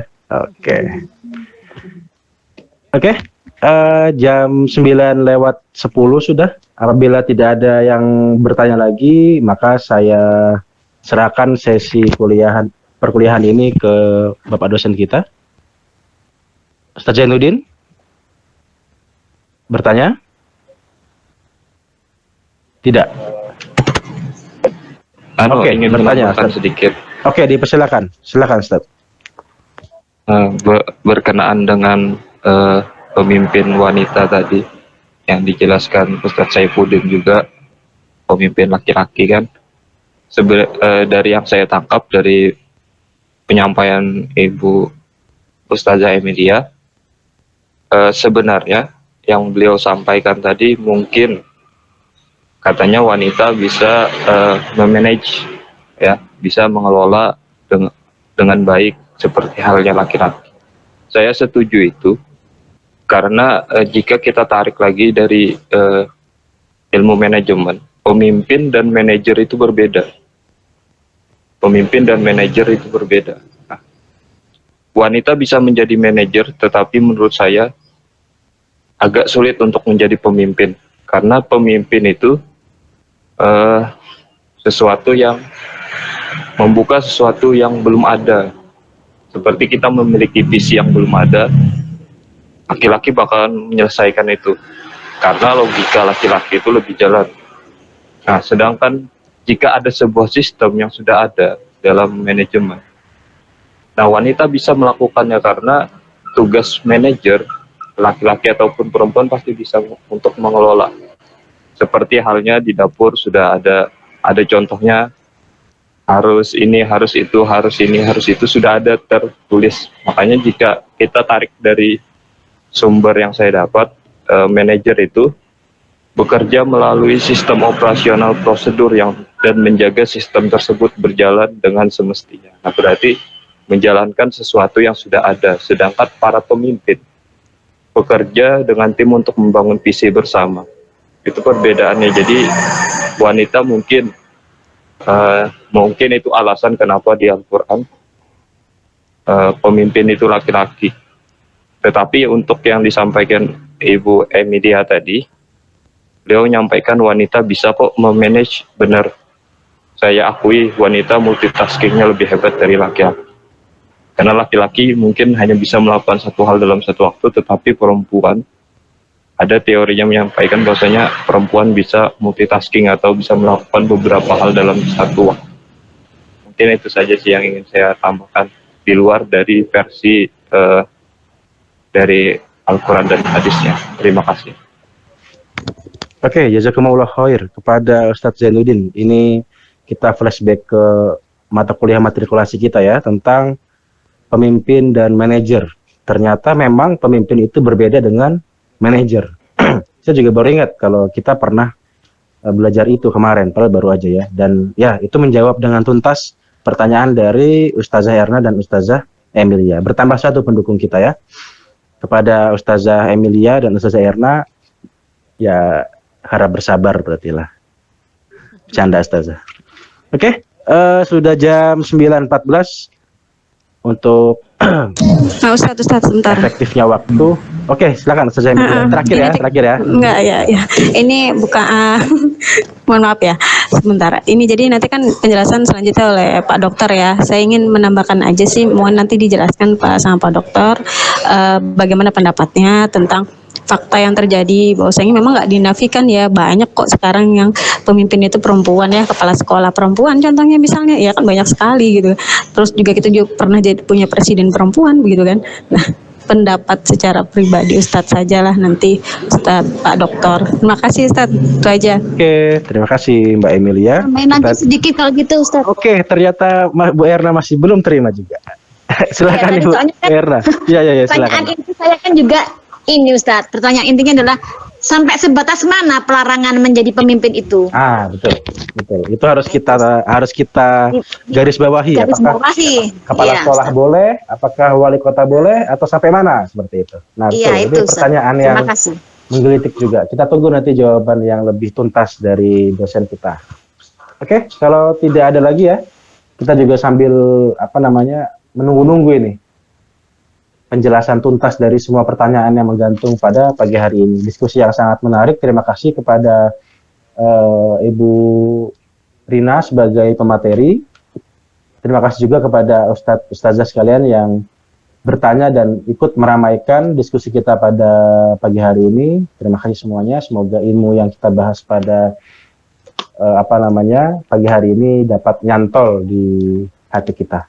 Selanjutnya saya serahkan kepada dosen kita, Syekh Abdul Majid, untuk menjelaskan lagi pertanyaan-pertanyaan tadi kepada Pak dosen, Syekh Abdul Majid, saya persilahkan. Baik, terima kasih. Diskusinya cukup alot, cuma betulnya sampai jam berapa seharusnya nih? Seharusnya lebih jadwal jam 10 Ustaz. Jam berapa sekarang? Sekarang jam 9:16. Saya lebih panjang dialognya. Baru kali ini saya melihat Pak Bisma sepertinya dalam tekanan nih. Iya, benar. Ada intimidasi kayaknya.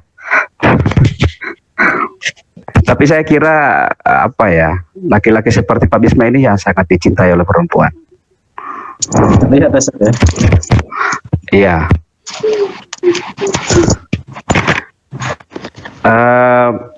Jadi hari ini kita mencoba membahas tema pemahaman hadis dengan pendekatan ilmu-ilmu sosial. Dalam kajian hadis memang ini agak baru karena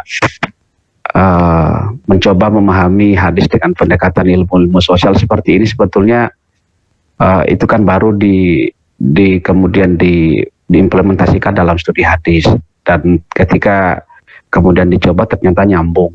Karena kalau kita mempelajari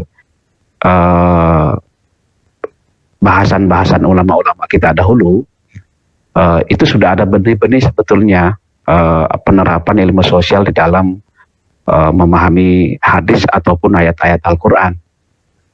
Dengan pendekatan sebabul urut terhadap hadis, ataupun kemudian pendekatan sebabun nuzul terhadap ayat-ayat Al-Quran.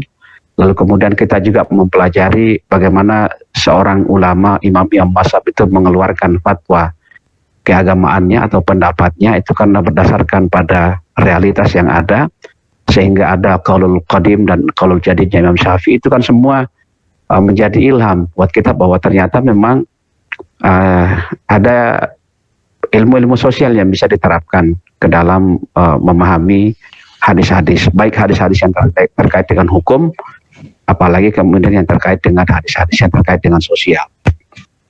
Nah, ini yang dicoba sebetulnya. Cuma ini sangat bertentangan sebetulnya ketika seorang Muslim hanya kukuh pada pendekatan tekstual. Karena itu saya katakan bahwa pendekatan tekstual itu sudah selesai, dalam artian kita tidak lanjutkan pembahasan yang sudah selesai. Tapi yang kita mau coba itu adalah pendekatan kontekstual. Nah, metode pemahaman kontekstual. Ya, ketika kita berbicara metode pemahaman kontekstual, maka diperlukan ada pendekatan-pendekatan yang digunakan di dalam memahami hadis-hadis itu. Nah, seperti yang dikatakan tadi oleh Ibu pemateri dan bantu oleh Pak Bismar juga, ya sudah kita lihat bahwa ada beberapa macam ilmu sosial yang bisa kita terapkan. Ke depan nanti itu mungkin akan ada lagi dengan pendekatan sains. Ada nggak? Pendekatan sains ada nggak? Ada, Ustaz.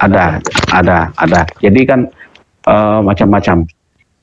Bahwa ternyata Islam itu juga, hadis itu juga sangat relevan untuk dikaitkan dengan ilmu sosial dan juga sangat relevan dikaitkan dengan sains, karena yaitu tadi keyakinan kita bahwa Islam itu terbuka, tidak tertutup. Bisa Al-Quran silakan dikaji dari berbagai macam perspektif. Islam tidak tertutup, ya kan? Tapi di dalam Al-Quran itu sendiri memahaminya juga ada kaidah-kaidahnya. Selama tidak melanggar kaidah-kaidahnya silakan saja. Begitu juga dengan hadis. Nah, inilah yang kita harapkan. Jadi salah satu pendekatan yang diperbincangkan oleh para pemerhati hadis itu adalah pendekatan historis. Pendekatan historis yang kita maksud di sini sebetulnya tidak hanya berdasar pada sebabul wurud.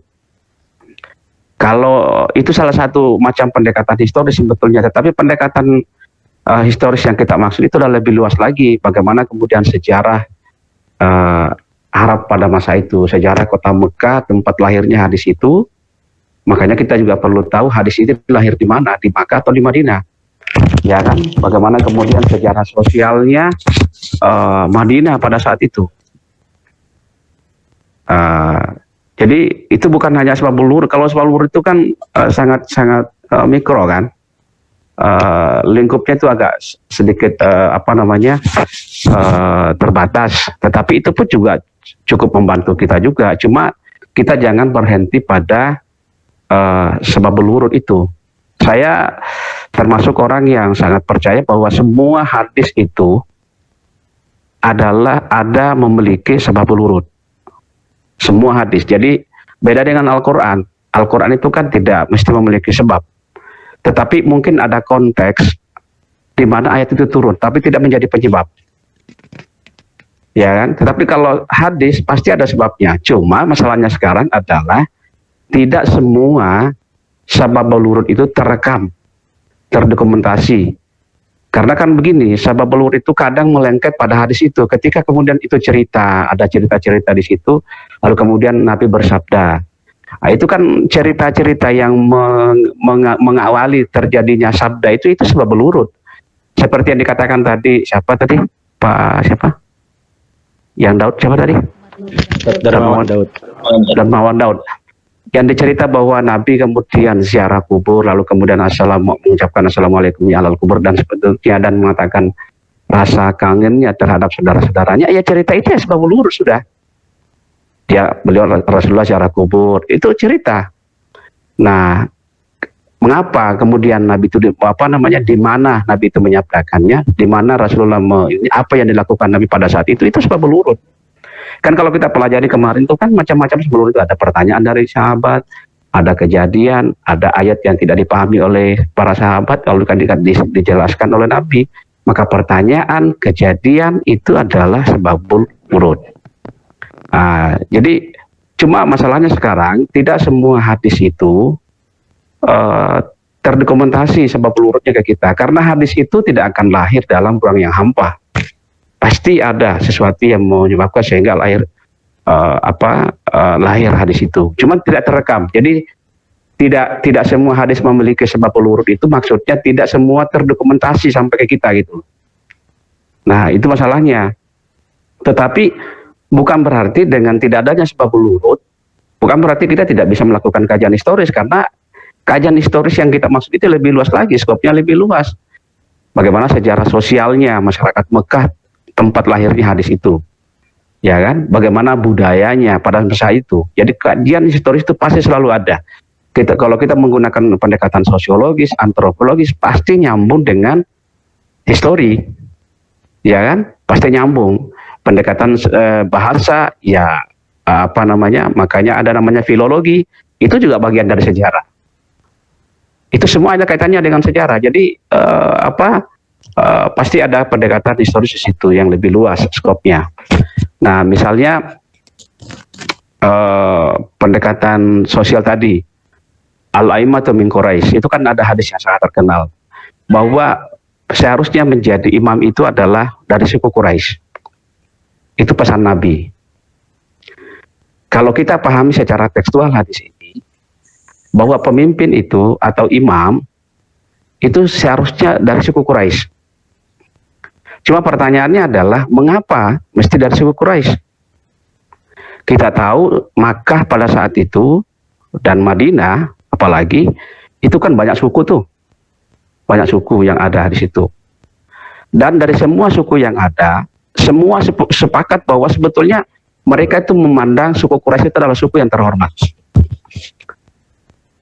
Semua suku-suku yang lain itu sudah sepakat, dalam artian sepertinya sudah menjadi ijma itu, bahwa suku Quraisy itu adalah suku yang terpandang, apalagi dalam hal keagamaan. Dalam hal perdagangan mereka juga kuat. Makanya kan pernah saya dengar itu Pak Said Akil Siraj berkata bahwa Quraisy itu kan dari kata kurs itu uang. Karena memang para pedagang-pedagang pada saat itu ya didominasi oleh suku Quraisy. Dalam hal keagamaan juga mereka. Sampai pada masa Nabi itu suku Quraisy terpandang, bahkan Nabi kan sendiri dari suku Quraisy. Jadi ketika Nabi mengatakan al-a'immatu min Quraisy itu bukan karena motivasi bahwa Nabi itu dari suku Quraisy, enggak.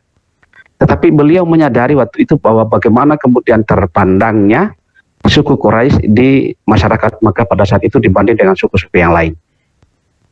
Akhlaknya lebih baik, moralitasnya lebih baik, bahasanya lebih baik. Makanya kan bahasa Quraisy kan, lajah Quraisy yang dipilih oleh Utsman bin Affan ketika menetapkan lajah yang mana yang ditetapkan untuk Al-Quran selanjutnya kan, itu suku yang sangat terpandang. Nah itu kemudian tidak salah kemudian kalau Nabi berkata begitu, karena pemimpin itu harus lahir dari orang yang karismatik, yang berwibawa, yang disegani oleh warganya. Bagaimana mungkin kemudian lahir seorang pemimpin yang tidak punya martabat di tengah-tengah masyarakatnya, ya kan? Nah, kalau secara tekstual ya sudah kita pahami. Seharusnya orang-orang Arab sekarang itu rajanya dan imam-imamnya itu orang Quraisy. Tapi kan tidak ada lagi orang Quraisy di situ. Ini juga bid'ah sebetulnya kalau kita mau mengacu pada ini ya seharusnya itu bid'ah itu. Tapi dalam hal ini orang-orang Arab mulai pada saat itu sudah melakukan kajian terhadap hadis ini bahwa yang dimaksud al-imamatu min Quraisy itu karena pada saat itu, pada saat Nabi masih ada dan mungkin beberapa dekade selanjutnya itu suku Quraisy adalah suku yang terpandang.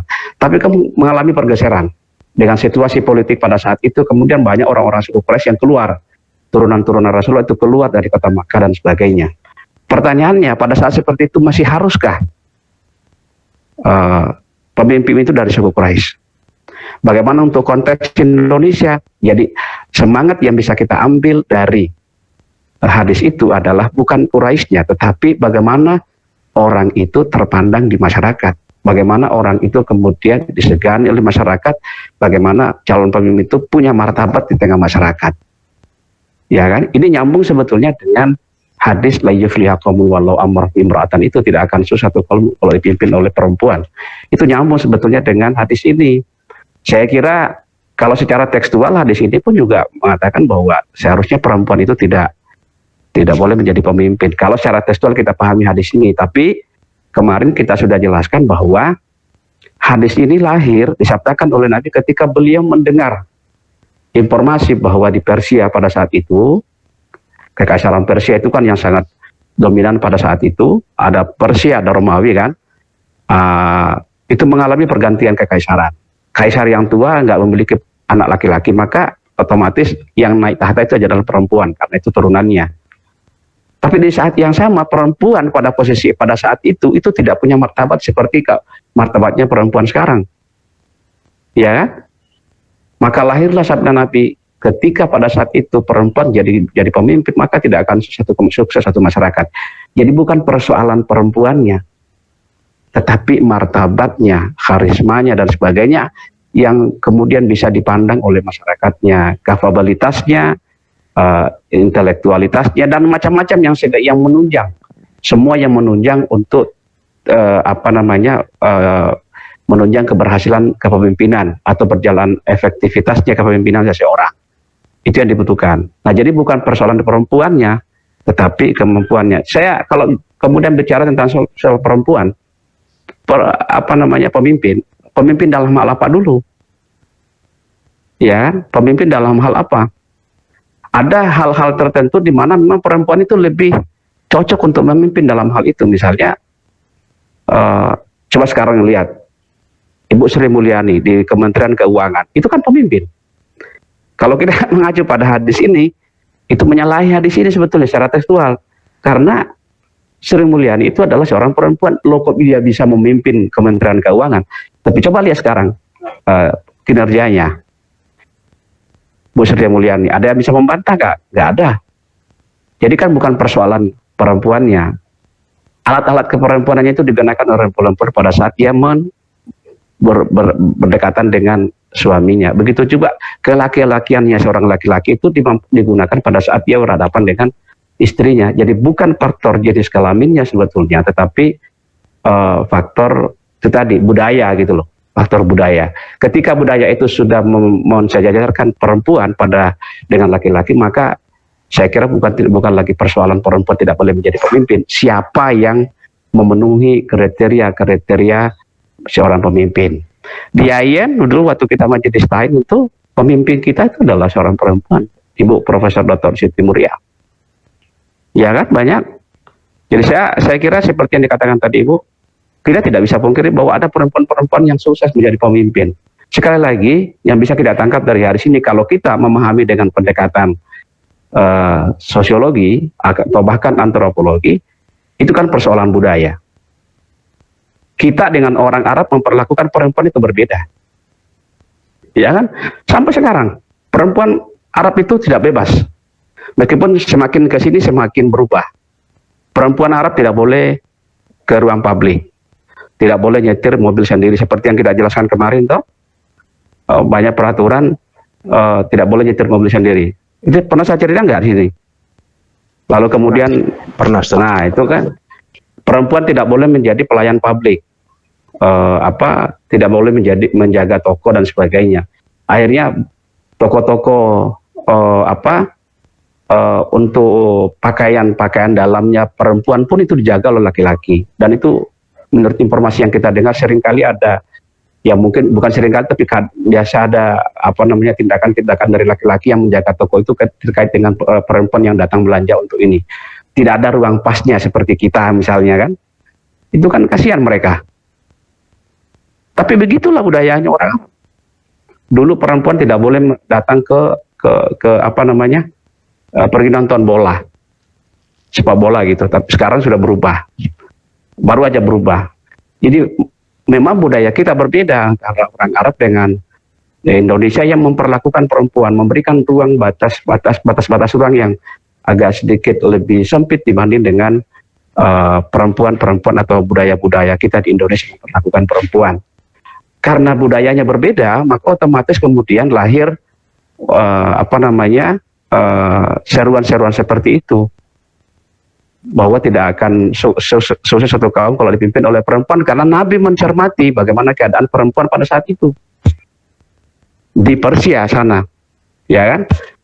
Nah sekarang zamannya berubah, tentu ini ya, saya kira ini mungkin akan berbeda ketika kita pahami secara tekstual. Mungkin ada yang tidak setuju dengan ini, ya itulah perbedaan pendapat. Bagaimana dengan ayat misalnya, ayat bahwa ar-rijalu qawwamuna 'alan nisa, pertanyaannya qa'imuna itu apa maksudnya? Apakah otomatis menjadi pemimpin?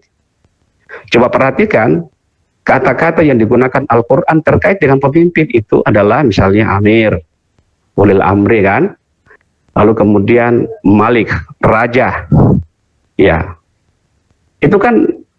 Tapi kemudian di ayat ini ar-rijalu qawwamuna, apakah qawwamuna itu bermakna pemimpin? Qawwamuna itu adalah mengayomi, melindungi, sebagainya, sebagaimana Pak Bisma kemudian melindungi presenter hari ini misalnya, itu kan mengayomi dan sebagainya. Itu kan apakah kemudian ayat itu relevan untuk dijadikan sebagai dalil untuk tanda kutip menutup ruang bagi perempuan untuk menjadi pemimpin? Nah itu persoalannya. Kalau kita kemudian mengatakan bahwa perempuan tidak boleh menjadi pemimpin. Nah nyatanya sekarang perempuan di rumah-rumah tangga kan banyak sekali yang menjadi pemimpin, memimpin laki-lakinya, suaminya dan sebagainya. Ya kan? Bahkan kadang suaminya takut bicara banyak ketika istrinya ada di rumah, ada sampingnya itu. Saya tidak nyindir Pak Bisma ya, dan. Nah itu. Jadi saya kira itu ya dalam hal kepemimpinan, bahwa kaitkan juga dengan kepemimpinan dengan Islam, bahwa haruskah orang Islam yang menjadi pemimpin? Itu juga pertanyaannya, pemimpin dalam hal apa? Ya kan? Otomatis misalnya kita di negara kita ini misalnya nih, pemimpin dalam hal apa dulu yang harus menjadi orang Islam itu? Bahwa Salosa itu agamanya apa ya? Agamanya Kristen toh, tapi dia menjadi kapten timnas. Itu kan pemimpin juga. Misalnya, jadi perlu penalaran, perlu pendalaman lebih lanjut tentang hal yang terkait dengan itu. Nah, tentu ini sangat berbeda kalau kita memahami secara tekstual. Nah, sekarang ada pemahaman secara tekstual nih, ada pemahaman secara kontekstual. Sekarang silakan dipilah, silakan dipilih. Itulah tawarannya gitu. Tentu akan berbeda hasilnya kalau kita pahami secara tekstual hadis itu ketimbang kita pahami secara kontekstual dengan pendekatan tadi. Pendekatan historisnya, pendekatan sosiologisnya dan sebagainya. Apalagi dengan antropologinya, budaya tadi. Ini dikaitannya dengan budaya tadi. Misalnya juga pendekatan budaya, antropologi. Kebanyak itu. Suatu hari ada seorang, saya kira kalau misalnya ya seperti contoh tadi, al-musawirun tadi itu. Inna asyad dan nasi adzaban yaumil qiyamah al-musawirun. Orang yang paling berat sisaannya nanti di hari kiamat itu adalah al-musawirun. Pertanyaannya, al-musawirun itu apa? Al-musawirun itu apa? Tukang gambar. Tukang gambar yang mana? Nah, lalu kemudian ini juga bisa dipahami secara bahasa sebetulnya. Bukan hanya pendekatan antropologi. Apakah al-musawirun itu seperti sekarang yang dimaknai orang? Al-musawirun itu adalah orang yang berfoto, sehingga kadang ada orang yang tidak mau berfoto karena mengacu pada hadis ini, ya kan? Kadang ada orang tidak mau berfoto karena mengacu pada hadis bahwa orang yang paling berat nanti sisaannya di hari kiamat itu nanti adalah orang yang berfoto, mengacu pada hadis ini. Ya, saya pindah dulu ya karena HP saya lowbat ya. Saya akan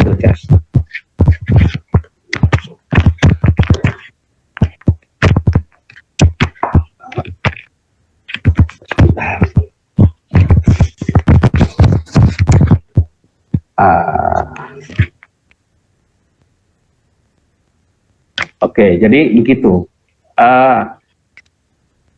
Pernah ada laki-laki yang datang ke Nabi.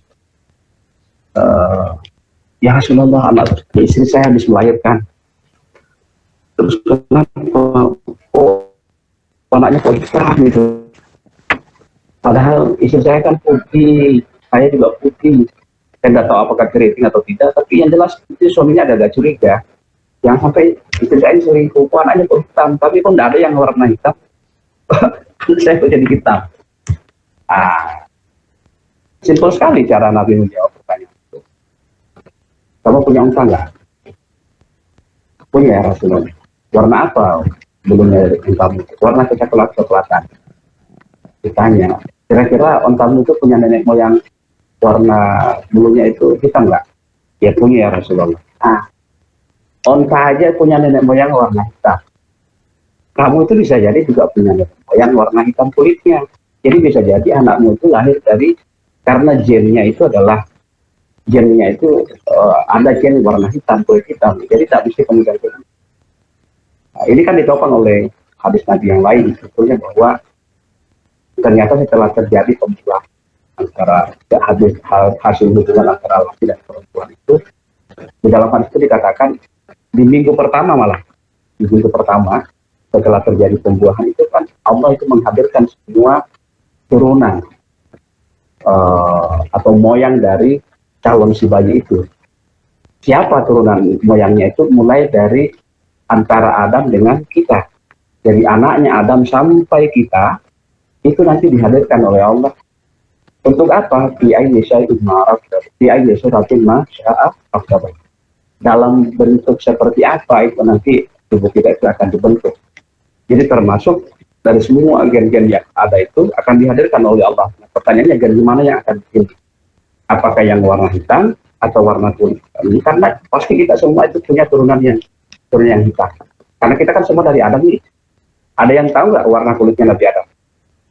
Meskipun kita semua katakanlah warna kulitnya Adam itu hitam. Tapi kenapa kita sekarang warna begini? Sudah hitam. Ya ada mungkin yang kita tapi tidak sehitam Papua, tidak sehitam Ambon, tidak sehitam Afrika kan? Kenapa kita begini? Apakah kira-kira kita bukan turunan ada, tapi kan ada perubahan ketika masuk ke sebuah daerah. Ada penyesuaian, ada evolusi. Nah, Nabi ingin menjelaskan bahwa Allah itu menghadirkan semua turunan-turunan itu. Tinggal Allah memilih yang mana yang akan dipilih. Jadi sudah ada polanya, sudah ada warna kulitnya. Maka sebetulnya di 17 itu orang harusnya banyak jual. Nah ini pendekatan yang digunakan Nabi bisa dikaitkan dengan pendekatan sains, genealogi kan, ada genetika di situ. Dalam biologi kan ada itu genetika bahwa ketika ada anak yang lahir beda dengan kulitnya, beda orang dengan kemudian kita sempat mencurigai bahwa tidak perselingkuhan dan sebagainya. Karena itu bisa jadi dari nenek moyangnya yang lain. Kita kan hanya kadang mau sampai kulitnya aja. Duit kita aja, tapi di atasnya itu tidak mengatakan. Begitu. Jadi ini pendekatan budaya. Sama aja kemarin, ketika misalnya ada hadis Nabi mengatakan kalau sudah masuk bulan Zulhijjah, ketika kemudian ada seseorang di antara kalian yang mau berkorban, jangan lagi memotong bulunya kan? Itu kan kemarin yang kita cerita itu. Nah sekarang pertanyaannya bulunya itu bulunya siapa? Apakah bulunya orang yang berkorban atau bulu dari binatang yang akan dikorbankan? Nah, kalau kita kaitkan dengan budaya, lebih nyambung kita memahami bahwa bulu yang dimaksud adalah bulunya binatang tadi dan kukunya, karena memang kebiasaannya orang-orang itu memotong bulu ininya untuk dijadikan sebagai bahan untuk ayam dan sebagainya. Jadi ini beberapa pendekatan saya kira yang perlu digunakan. Kemudian ada pendekatan apa lagi? Pendekatan psikologi. Nabi itu kan orang yang punya kemampuan yang sangat ulung di dalam berkomunikasi. Berbagai macam strategi yang digunakan di dalam berkomunikasi dengan masyarakat Arab Jahiliyah dan Madinah yang didakwai oleh Nabi. Seandainya beliau tidak punya kemampuan yang seperti itu, maka otomatis Islam tidak berjaya seperti sekarang, berkembang seperti pada saat itu, karena kemampuan ekonomi, komunikasi yang dimiliki oleh Rasul, sehingga dia bisa kemudian mengislamkan banyak orang. Ya salah satu caranya adalah pendekatan psikologi yang digunakan. Kadang ada orang datang mengatakan, ya Rasul, saya mau masuk Islam, tapi saya hanya salatnya 2 kali. Diterima oleh Nabi? Iya, silakan. Dia hanya mau salatnya 2 kali. Ada lagi orang lain datang, mau datang, ya Rasul, saya mau masuk Islam, tapi saya tidak mau berjihad, tidak mau berperang.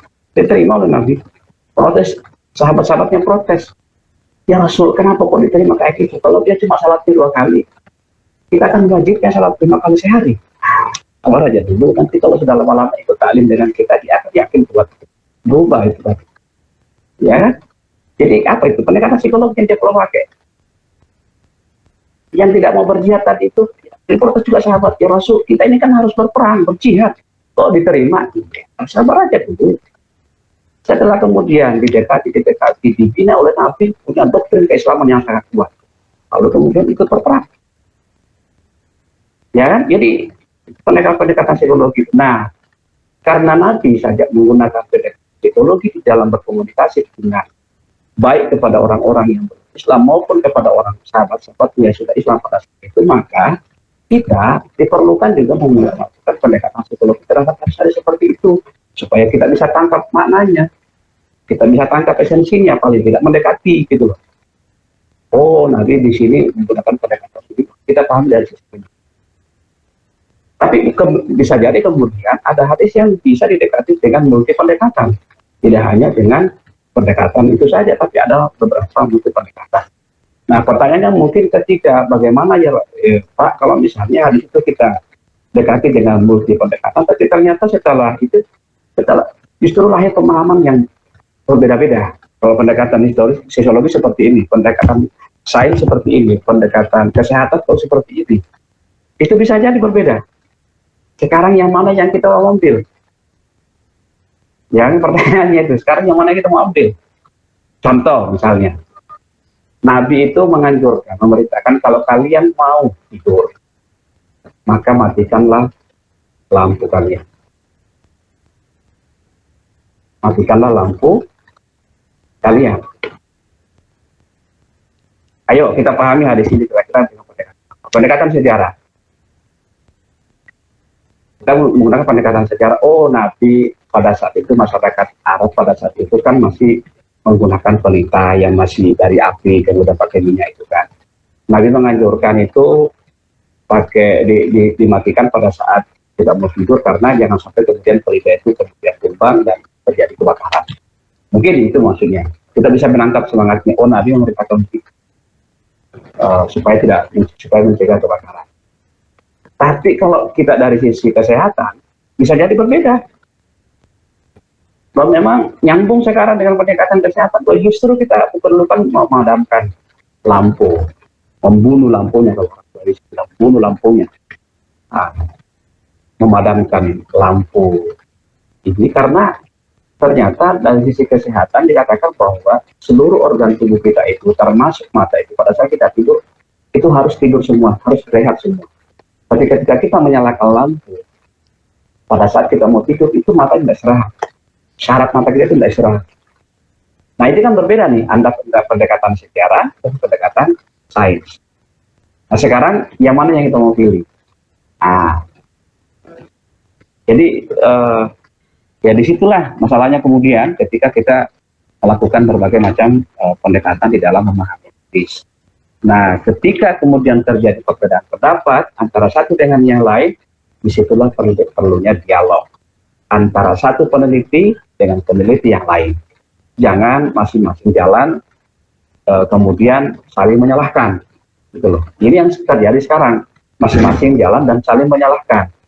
Yang bingung itu orang di bawah, masyarakat kita. Pokoknya yang mana sih yang benar? Si ini mengatakan begini, si ini mengatakan begini, si ini mengatakan begini.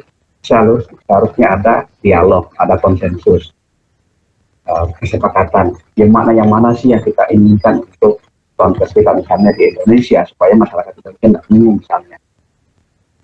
Yang mana yang akan terpilih. kita pilih yang lebih efektif dan tidak keluar dari semangat hadis itu sendiri. Selama masih ada karina atau indikator-indikator yang bisa menguatkan pemahaman kita terhadap hadis itu, ya monggo. Tapi uji publik dulu, kita dialog dulu ke publik. Itulah pemahaman saya. Jadi pemahaman saya, kalau ternyata kemudian masyarakat Indonesia mayoritas memahami itu, ya silakan. Nah, jadi saya kira demikian pendekatan-pendekatan yang saya kira perlu diterapkan di dalam memahami hadis. Banyak mungkin masih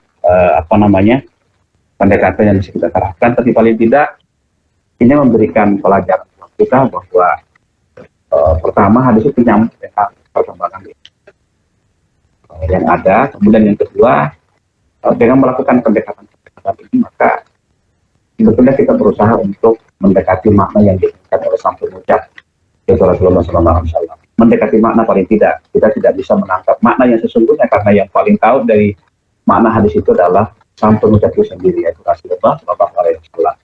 Kemudian yang kedua, ini dalam rangka untuk bagaimana antara hadis dengan perkembangan masyarakat bisa selalu sejalan itu, masing-masing berjalan pada rel yang berbeda.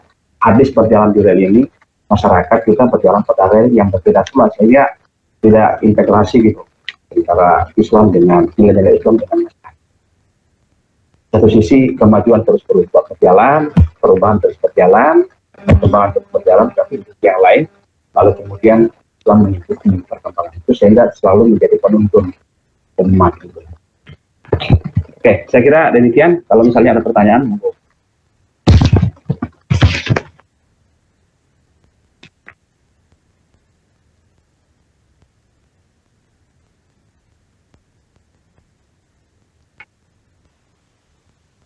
Ya, bagi teman-teman yang mau bertanya, persilahkan.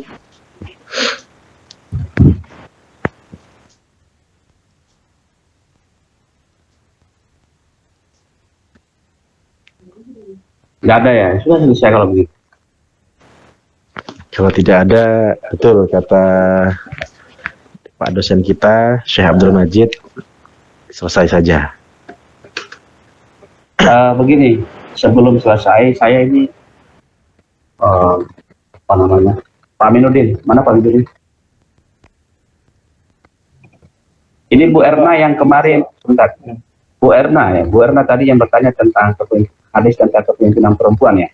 Iya, iya Ustadz. Oh, ini yang kemarin presentasi tentang siapa nih kemarin? Prof. Ali Mustafa Yakub ya? Bukan? Belum Ustadz, saya depan. Oh iya. Yang depan apa? Sains. Oh, sains. Tentang sains. Ya. Iya. Oke. Mana Pak Aminuddin, bagaimana ini kelanjutan kuliah Zoom? Karena saya lihat ada edaran dari Pak Wadir itu bagi dosen yang tinggal di Samarinda harus kuliah